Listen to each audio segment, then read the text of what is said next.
لماذا مصر؟ لماذا الإمارات؟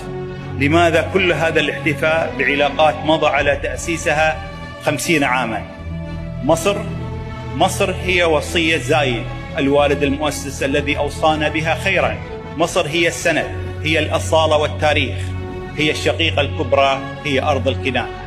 مصر حافظ إبراهيم وأحمد شوقي، مصر كوكب الشرق وعبد الوهاب وحليم، مصر مجدي يعقوب وأحمد زويل، مصر القاهرة بتنوعاتها، الإسكندرية بشواطئها، سيناء بفيروزها، الصعيد والدلتا بأهلها.